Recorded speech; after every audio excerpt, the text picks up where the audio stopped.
Good morning, everyone.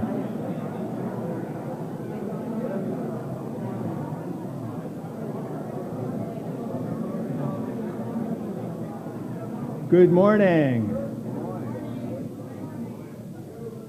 Hello, everyone, and welcome to Benjamin Franklin Institute of Technology, or as our students call it, BFIT. BFIT is proud to serve the young people of Greater Boston who graduate from this college ready for good-paying jobs in high-demand technology fields. Through personalized support, hands-on learning, and industry-informed curricula, BFIT prepares Boston students for careers in technology, rewarding work, lifelong learning, and citizenship. Thank you all for coming out today, and especially welcome to Mayor Marty Walsh.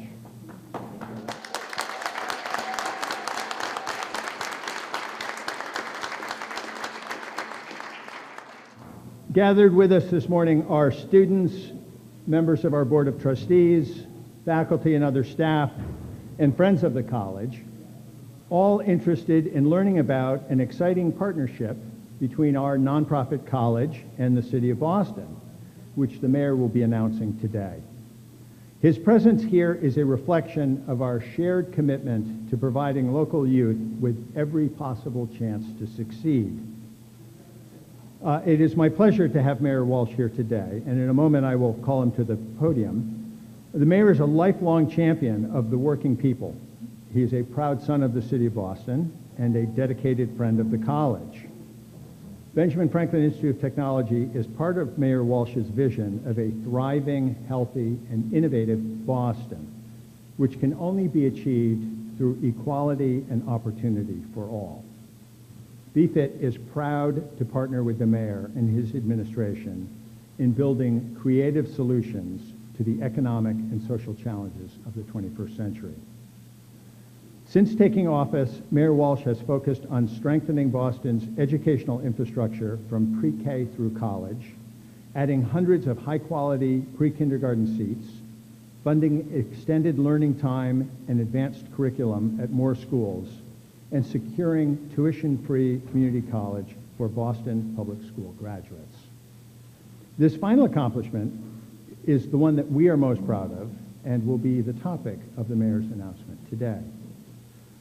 Immediately following Mayor Walsh's announcement, we will hear from Artist Street of the Jeremiah Burke High School, as well as two students, Iana and Halida, young people deeply concerned about the affordability of higher education. Thank you all again for being here. I invite you to come back at another time and to spread the word about the opportunities that we are creating here through a BFIT education. And now, the Honorable Mayor, Martin J. Walsh.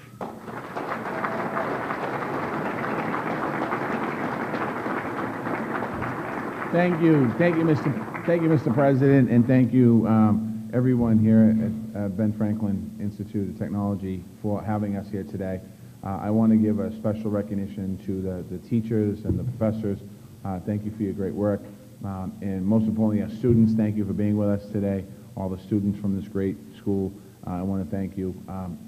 What I'm going to announce today, which I'll do in a minute, I want to thank a couple people. I want to thank the Office of Workforce Development, Trin Wynn is here. Thank you, Trin, for being with us today, and your incredible team that's with you. We have Chris Osgood, who's Chief of Streets of the City of Boston, with us today. Thank you. We have the Superintendent of the Boston Public Schools, Laura Perel, with us today. Thank you. And we have a ton of other folks that are here today on the city side. I want to thank you for being here today. We're excited about naming Ben Franklin Institute of Technology the first private college to participate in our tuition-free community college program.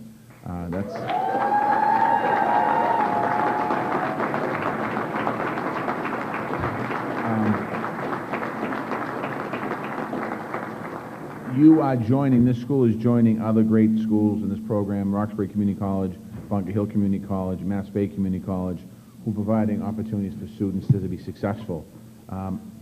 This idea came from Trin Wynn, and her team came to me and said we should do something really crazy outside the box and offer free community college, because we have had a lot of situations where young people and older people who used to go to college that the obstacles and barriers to getting to college. Part of it's financial aid, part of it is paying for it, part of it is a whole bunch of different pieces.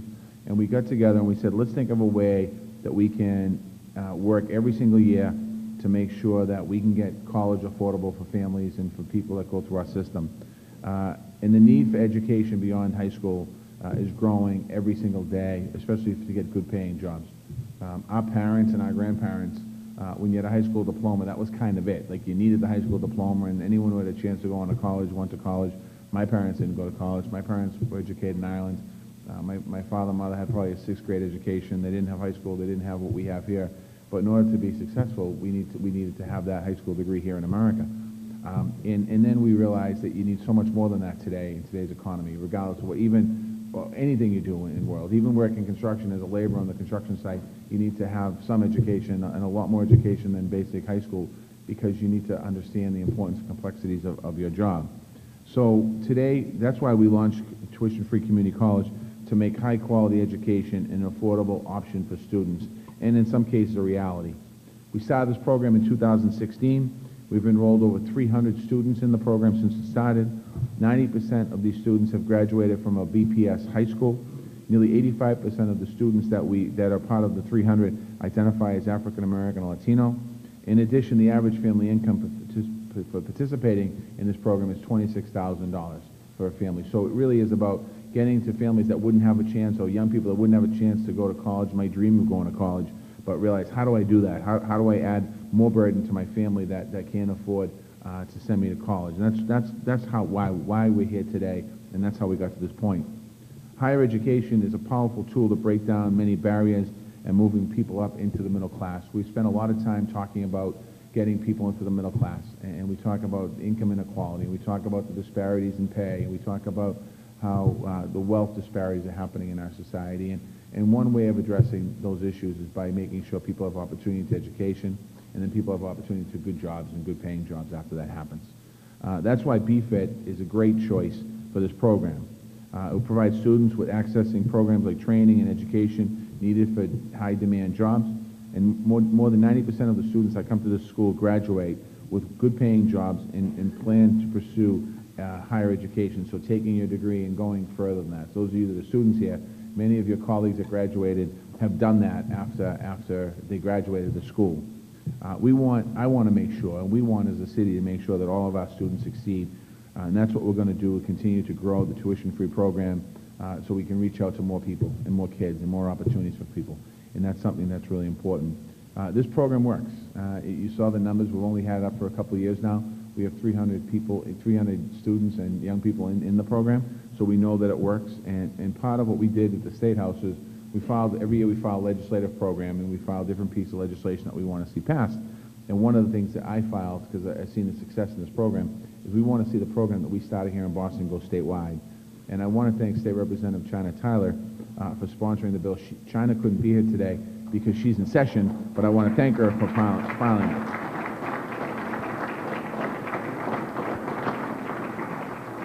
Those of you in the room, how do you pay for this, and what do we do?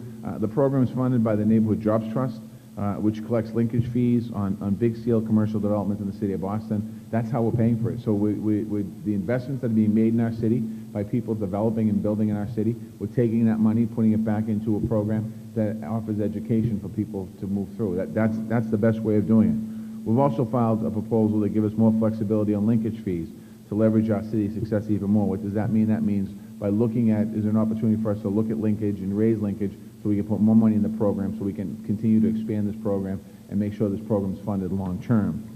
We're going to continue to find more ways to make college accessible and affordable for everyone, and that's how we build a better Boston for our residents. And I just want to take 2 seconds. I spoke at the graduation a couple of years ago, and I talked about my path through college. My path through college was not a pretty one. I started at Quincy Junior College. I did a year there. I didn't get into Suffolk University when I wanted to, so I went to Quincy Junior for a year to get my grades up, and I realized I could do the work. I went to Suffolk University. I did a semester there, and I dropped out of school. And it was many, many years later where I went back to college at night at Boston College and got my degree, working days as a state representative, going to school nights. And it's important for us, and the value of that diploma is so important. And no matter what you do, when I was running for mayor of Boston, you know, I was on a stage with a bunch of people, and they went to a lot of great colleges, and I was able to say I'm a college graduate. And if I didn't go back to college, then I'm standing on the stage saying, well, I'm a high school, I graduated high school. And it helps you with your advancement of your life in any career it is. So I want to congratulate the students that are here. My advice word to you today is if you're thinking about dropping out because you don't want to do this, don't. It's a class at a time. I can't tell you the amount of times that I was talking to these guys earlier about this is their late day. I can't tell you the amount of times that I drove to class, I was in the car, I was eating a sandwich, and I was dropping out of school. I'm like, do I need this? I don't need this. What am I going in for? I don't want to do this. I could do something else. And I'm so grateful that I kept going into class night after night after night, because my very last class that I did there when I left, I was so grateful that those nights that thought into my mind, that I kind of pushed that thought aside and I actually graduated, because when I walked out, I felt pretty proud walking out of the gates of Boston College, my last class, thinking that I'm a Boston College graduate. So it doesn't matter what the name on the diploma is, as long as your name's on that diploma. So I want to thank you all. I want to thank Ben Franklin for your great work. I want to thank the Office of Workforce Development. I'm going to turn this microphone back over to Mr. Street. Get over here.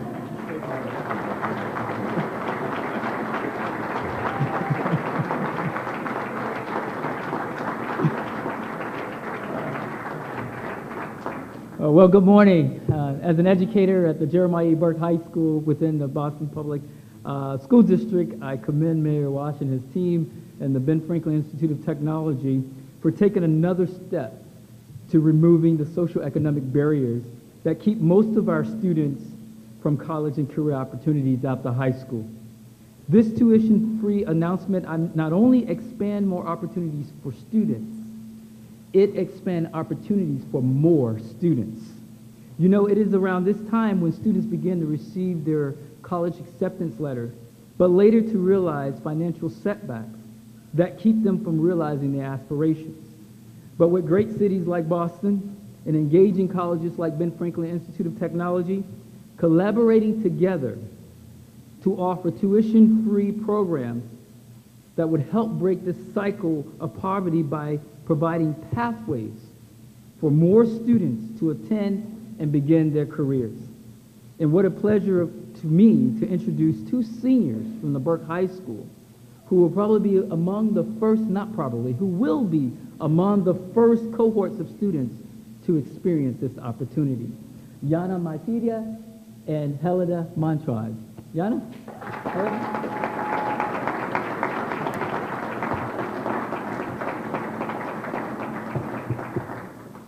Good morning to you all. My name is Ayana. I'm right now a senior in high school, the Burke. I'm also enrolled at the ASAP program in BFET, and I'm majoring in biomedical engineering right now. After I heard about this news, I was actually so relieved, because it's not like college here in Boston is very expensive and my parents cannot afford to pay for one. So I knew about the fact that I had to work a lot just to get the money, and work and study is not easy at the same time.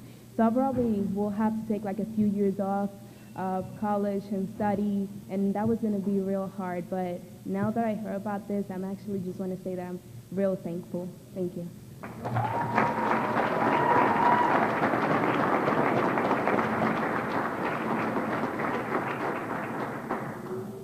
Good morning. My name is Alida. I'm a senior from Burke High School. I'm majored opticianry. So after hearing this news, I'm so grateful, because it's gonna help me a lot. Because my father has 3 kids, right? So we all seniors. So next year we had to come here. So for this, we had to work, but now we don't need to worry about this, because even I know if he would like to help us do this, but if for this, he would like to work extra hours, right? And he would be so tired. So now he don't have to worry about our future. So now I'm so thankful. Thank you.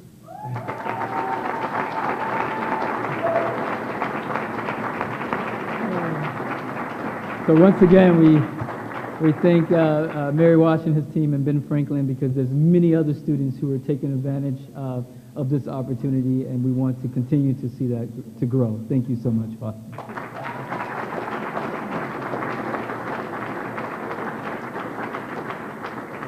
Any questions from the press on topic? Yeah. How many students are currently in the program? 300. 300, right? 300 students in the program? Trin? 316, to be exact. What is the process required to be able to join this program? We're going to have all that information here at your school, so you'll be able to ask guidance people and the admissions folks on how it works. Yeah, because it's a little different in different schools, and this is new, so it's a private college, so I would go through the admissions, and they'll walk you through the whole process. And any information, you can find that information, I think it's on our website, cityboston.gov, under economic development or workforce development. City of Boston, you go online, you get all the information. But for you here, because you're here, I would go to the schools. Yeah. Will this program start next year? It starts in September here. September, yeah. So we started with Roxbury Community College and Bunker Hill Community College, and then when I think the second year we expanded to Mass Bay Community College, and then the third year we're expanding now to a private institution.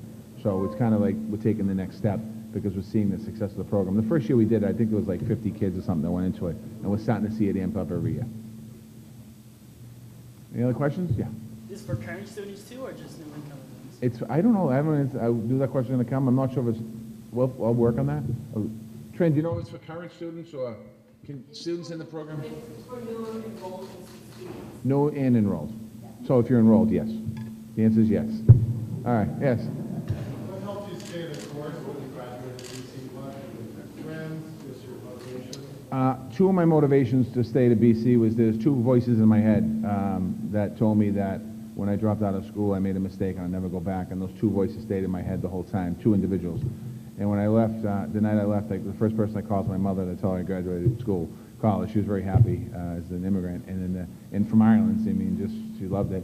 And then I called the two people that voices were in my head, and I told them both, thank you for saying I wasn't going to graduate, because they gave me the inspiration and challenged me to keep going.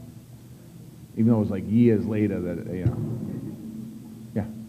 Well, older people who wish to enroll be able to enter the program?